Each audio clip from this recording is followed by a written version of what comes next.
Welcome everybody. I am Dhiman Basu, representing the Department of School Education and working for the Expert Committee on School Education. Today we are going to discuss a few things about the measures that the department has taken in this COVID pandemic situation.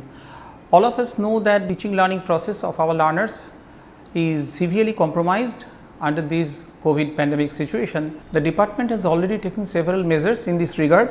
One is Bangla Shikha Durobhashe, where a student can contact expert teachers over a toll-free mobile phone number and get expert advice on his or her specific learning difficulties.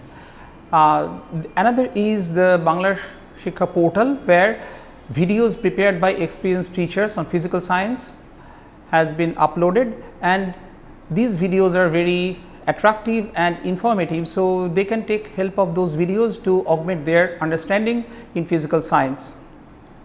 And the third one that we are talking about today is the model activity tasks.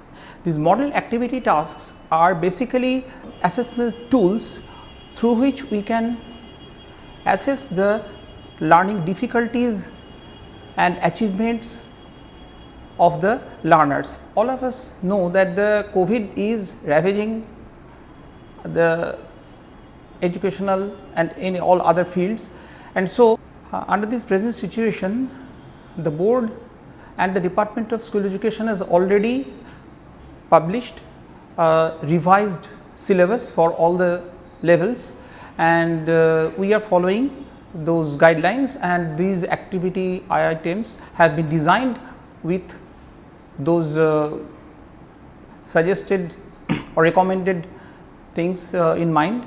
So, with these items, one can assess the specific learning outcomes and the students' understanding of a particular subject area.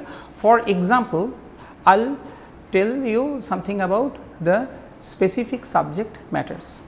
Regarding physical science, there are two aspects. One is physics, another is chemistry, and in class 9 there is a chapter on solutions. We have kept an item like this: what is the basic difference between dissolution of sodium chloride and that of a protein in aqueous solution. Now, the intended learning outcome is this, that when macromolecules dissolve in a solution, they displace a lot of solvent molecules, while the small particles, I mean ions or molecules, they do not displace so many solvent molecules in a solution. So, there is a basic difference between the dissolution processes, and through this item the teacher can assess whether the student has been able to understand this important aspect. Another is a numerical problem, which asks the student to calculate the molar mass of a particular compound under certain given constraints. Now, the important point is this: the molar mass of the compound which we have in mind is very big. Often the students forget to appreciate this important fact that a molecule having a large molar mass is a macromolecule. So, students often concentrate more on plugging the numerical formula without appreciating the bigger perspective. So, like these questions, there are questions, I mean items there through which we can assess whether they have been able to achieve this. Another question is from physics. In class 9 there is elasticity in their syllabus.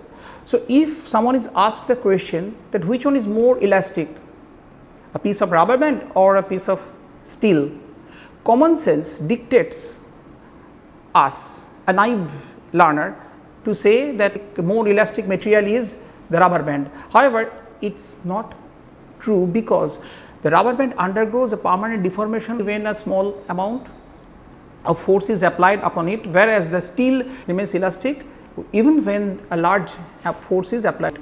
So, this is a common misconception, and through this assessment item one can assess whether the student has been able to appreciate it. Now, in class 10, there is geometrical optics, and we have included items like drawing the diagrams for a particular set of constraints, of light being refracted through thin convex lenses. Now, it is not just about drawing the diagram, it is also important for the student to appreciate how the light rays pass through the lens and where they meet and what is the result of it. So, this is another important aspect that has been highlighted there, and there are several other things like numerical problems. And one more thing must be mentioned in this context is that often students forget that the quantity that they are asked to calculate has a dimension, I mean a unit.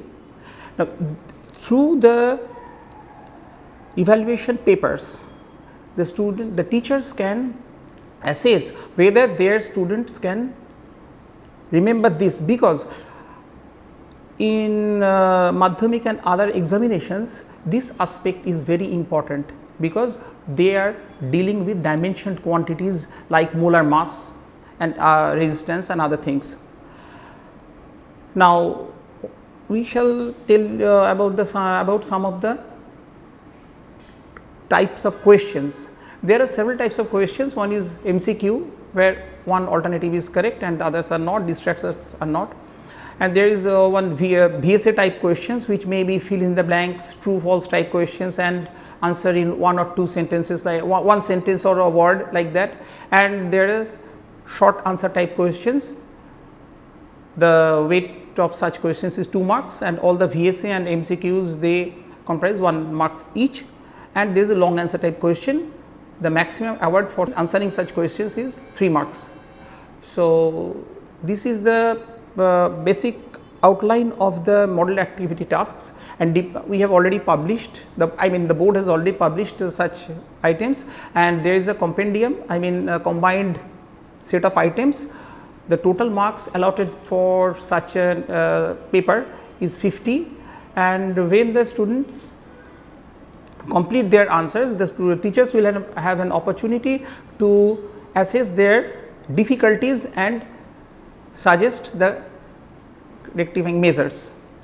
And one more thing, the department has already taken another important initiative in this regard, because the normal teaching learning process has already been disrupted everywhere, and the learners will surely develop some learning gaps. To meet these gaps, to bridge the gaps, the department has already taken an initiative to produce certain supplementary materials which will try to bridge the gap as far as possible. So, in short, this is what we have designed, and department will disseminate the things in due course of time. Thanking you.